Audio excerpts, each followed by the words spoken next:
ఆట మొదలుపెట్టిన CM Vijay. Sofa పాలిటిక్స్కి తెరలేపిన సీఎం విజయ్. ఏఐఏడీఎంకేని రెండుగా చీల్చేసిన సీఎం విజయ్. తమిళనాడు పాలిటిక్స్కి కొత్త అర్థం చెప్తున్న సీఎం విజయ్. కొంతమంది పొగుడుతుంటే కొంతమంది ట్రోల్స్ చేస్తున్నారు. పుష్పాని గుర్తు చేస్తూ తమ పార్టీలకు మద్దతు ఇచ్చిన నేతల ఆఫీసులకి సోఫాలు వస్తున్నాయంటగా. తమిళనాడు రాజకీయాల్లో సరికొత్త చరిత్ర క్రియేట్ చేస్తూ దళపతి విజయ్ ముఖ్యమంత్రి పీఠాన్ని అధిరోహించారు. అసెంబ్లీ ఎన్నికల్లో 108 స్థానాలు గెలుచుకున్న విజయ్ మ్యాజిక్ ఫిగర్ కోసం ఇతర పార్టీల మద్దతు కూడగట్టుకుంటున్నారన్న సంగతి తెలిసిందే.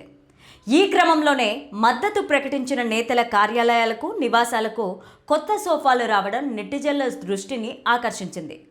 ఇది పుష్ప 2లో సోఫాల ద్వారా డబ్బు పంపిణీ చేసే సీన్ను గుర్తు చేస్తోందని నెటిజన్లు కామెంట్స్ చేస్తున్నారు. ఈ వీడియోని చివరి వరకు చూడండి. ప్లీజ్ లైక్ చేయండి, షేర్ చేయండి, అలాగే బెల్ బటన్ నొక్కి సబ్స్క్రైబ్ చేసుకోవడం మర్చిపోకండి. ఇక హెడ్లైన్స్ చూద్దామా. విజయ్ సీఎం అయిన తర్వాత తమిళనాడులో కనిపిస్తోన్న కొన్ని కొత్త దృశ్యాలు. విజయ్ పార్టీకి అన్నాడీఎంకేలోని 30 మంది ఎమ్మెల్యేల మద్దతు. అన్నాడీఎంకే భవిష్యత్ ప్రశ్నార్థకం. ఇక స్టోరీలోకి వెళ్తే, కాలీవుడ్ అగ్ర హీరో జోసెఫ్ విజయ్ సంచలనం సృష్టించాడు. తమిళనాట నూతన శకానికి నాంది పలికారు. ఇన్నాళ్ళు దళపతిగా వెండితెరను ఏలిన విజయ్ ఇప్పుడు జననాయకుడిగా మారారు. ఎన్నో దశాబ్దాలుగా డిఎంకే లేదా అన్నా డిఎంకేకి అంటూ సాగిన రాష్ట్ర రాజకీయాల్లో ప్రత్యామ్నాయ శక్తిగా ఎదిగాడు. తమిళనాడు ఎన్నికల్లో ఘన విజయం సాధించి ముఖ్యమంత్రి పీఠాన్ని అధిరోహించారు. ప్రమాణ స్వీకారం చేసిన క్షణం నుంచే సంచలన నిర్ణయాలతో ప్రజల మన్ననలు అందుకుంటున్నారు. అయితే ఇప్పుడు విజయ్ సీఎం అయిన తర్వాత తమిళనాడులో కనిపిస్తున్న కొన్ని దృశ్యాలు పుష్ప సినిమాని గుర్తు చేస్తున్నాయి. తమిళనాడు ఎన్నికల్లో విజయ్ టీవీకే పార్టీ అత్యధికంగా 108 స్థానాల్లో గెలుపొందింది. సింగిల్ లార్జెస్ట్ పార్టీగా అవతరించింది. అయితే ప్రభుత్వం ఏర్పాటు చేయడానికి అవసరమైన మ్యాజిక్ ఫిగర్ 118 స్థానాలను గెలుచుకోలేకపోయింది. దీంతో కొన్ని రోజుల పాటు హైడ్రామా నడిచింది. గవర్నర్ని 3 సార్లు కలిసిన విజయ్ శాలువలు కప్పి పుష్పగుచ్చాలు ఇచ్చి వచ్చినా కూడా 3 సార్లు నిరాశ ఎదురైంది. చివరకు Congress, VCK, CPI, CPM, AIML పార్టీల మద్దతుతో 4వసారి గవర్నర్ని కలిసి ప్రభుత్వ ఏర్పాటుకు ఆహ్వానం అందుకున్నారు. ముఖ్యమంత్రిగా ప్రమాణ స్వీకారం చేశారు. అయితే విజయ్కి వీసీకే పార్టీ సపోర్ట్ చేస్తున్నట్లు ప్రకటించిన తరువాత పార్టీ ఆఫీసులో 2 కొత్త సోఫాలు ఏర్పాటు చేయడం నెటిజన్ల దృష్టిని ఆకర్షించింది. మద్దతు అడగడానికి టీవీకే అధినేత వస్తున్నాడని, ఖరీదైన సోఫాలను తెప్పించారని ప్రచారం జరిగింది. దీనికి సంబంధించిన వీడియోలు కూడా సోషల్ మీడియాలో చక్కర్లు కొట్టాయి. కట్ చేస్తే అన్నాడీఎంకేలోని సివి షణ్ముగం విజయ్కి తమ పార్టీ నుంచి 30 మంది ఎమ్మెల్యేల మద్దతు ఉంటుందని ప్రకటించింది. ఈ సందర్భంగా షణ్ముగం నివాసానికి కొత్త సోఫాలు తీసుకురావడం చర్చనీయాంశంగా మారింది. డిఎంకేతో కలవడానికి ప్రయత్నించినందున పళనిస్వామి వర్గంతో విడిపోయి టీవీకే పార్టీకి మద్దతు ఇస్తున్నట్లు అన్నాడీఎంకే సివి షణ్ముగం తెలిపారు. ఈ నేపథ్యంలో విజయ్ మంగళవారం చెన్నైలోని షణ్ముగం నివాసానికి వెళ్లి కలిశారు. అయితే అంతకుముందే షణ్ముగం ఇంటికి కొత్త సోఫాలు వచ్చాయి. అవే సోఫాలు విజయ్ భేటీలో కనిపించాయి. దీంతో పలువురు నెటిజన్లు పుష్ప ది రూల్ సినిమాలో కంపేర్ చేస్తున్నారు. ఆ సినిమాలో రావు రమేష్ని ముఖ్యమంత్రిని చేయడానికి అల్లు అర్జున్ కొందరు ఎమ్మెల్యేలను కొనుగోలు చేస్తారు. వాళ్ళకి సోఫాల ద్వారా డబ్బులు పంపిస్తారు.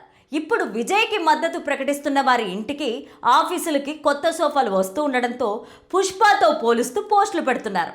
తమిళనాట ఈ సోఫాల వ్యవహారాన్ని కొందరు ఫన్నీగా తీసుకుంటే, మరికొందరు మాత్రం విజయ్ని ట్రోల్ చేయడానికి ఉపయోగిస్తున్నారు. అందులో డబ్బులు ఏమైనా ఉన్నాయా అని కామెంట్స్ పెడుతున్నారు. విజయ్ లాంటి నిజాయితీపరుడైన వ్యక్తి డబ్బులతో ఎమ్మెల్యేలను కొన్నాడని ఎలా అనుకుంటారని దళపతి అభిమానులు కౌంటర్ ఇస్తున్నారు. సీఎం స్థాయి వ్యక్తి వస్తున్నారు కాబట్టే వాళ్ళు కొత్త సోఫాలు కొనుక్కున్నారని, దాన్ని కూడా విమర్శించడం సరికాదని అంటున్నారు. ఏదేమైనా ఈ సోఫాల కారణంగా అందరూ అల్లు అర్జున్ పుష్ప 2 సినిమాని గుర్తు తెచ్చుకుంటున్నారు. మీమ్స్ని వైరల్ చేస్తున్నారు. తమిళనాడులో అన్నాడీఎంకేకి అప్పటి వెండితెర ఆరాధ్య దైవం ఎంజీఆర్ స్థాపించారు. 1972 అక్టోబర్ 17న ఎంజీఆర్ డిఎంకే నుంచి వేరుపడి ఆ పార్టీని స్థాపించారు. అంటే 56 ఏళ్ల చరిత్ర అన్నాడీఎంకేది. అయితే ఆ పార్టీ ఇప్పుడు అతిపెద్ద రాజకీయ సంక్షోభంలో చిక్కుకుంది. దాంతో 2026 ఎన్నికల ఫలితాల తర్వాత అన్నా డిఎంకే మనుగడ ప్రశ్నార్థకం అయిపోయింది. ఎంజీఆర్ తర్వాత జయలలిత అన్నా డిఎంకేకి బలమైన నేతగా, ప్రజాకర్షణ కలిగిన లీడర్గా ఉంటూ దాదాపు 3 దశాబ్దాల పాటు నడిపించారు. దానికంటే ముందు ఎంజీఆర్ 15 ఏళ్ల పాటు పార్టీకి సారథిగా నిలిచి కంచుకోటగా చేశారు. 2016 డిసెంబర్లో జయలలిత మరణంతో అన్నా డిఎంకే ఇబ్బందుల్లో పడింది. అయితే అప్పటికే అధికారం 4.5 ఏళ్లు ఉండడంతో 2021 దాకా కొనసాగింది. ఇక 2021 నుంచి 2026 వరకు ప్రధాన ప్రతిపక్షంగా బీజేపీ మద్దతుతో మనుగడ సాగించింది. ఇప్పుడు ఆ రెండూ లేవు. దాంతోపాటు ఆ పార్టీ ప్రధాన కార్యదర్శి, మాజీ ముఖ్యమంత్రి పళనిస్వామి మీద తీవ్ర అసంతృప్తి పార్టీ సీనియర్లు వ్యక్తం చేస్తున్నారు. దాంతో నిట్ట నిలువు చీలికకు అది దారితీస్తోంది. ఈ నేపథ్యంలోనే సీనియర్ నేతలంతా ఒక్కటిగా అయ్యి 30 మందికి పైగా ఎమ్మెల్యేలతో టీవీకేకు మద్దతుగా నిలబడుతున్నారు. ఒకవేళ వారంతా టీవీకేలో విలీనం అయితే తమిళనాడులో నామమాత్రంగా అన్నా డిఎంకే మిగిలిపోతుంది. పార్టీకి జనాకర్షణ కలిగిన నేతలు లేనప్పుడు సమిష్టిగా పనిచేయాల్సింది పోయి పళనిస్వామి తన వైఖరితో ఈ విధంగా ఎంజీఆర్, జయలలిత పార్టీని బలహీనం చేసేలా వ్యవహరిస్తున్నారు అని అంటున్నారు. దాంతో రానున్న రోజుల్లో తమిళనాడు రాజకీయాల్లో టీవీకే, డిఎంకే 2 పార్టీలు మాత్రమే ఉండే సీన్ కనిపిస్తోంది అని అంటున్నారు. ఎన్నో చారిత్రాత్మక విజయాలు అందుకున్న అన్నా డిఎంకే భవిష్యత్ అయితే ప్రశ్నార్థకంగా ఉంది అంటున్నారు.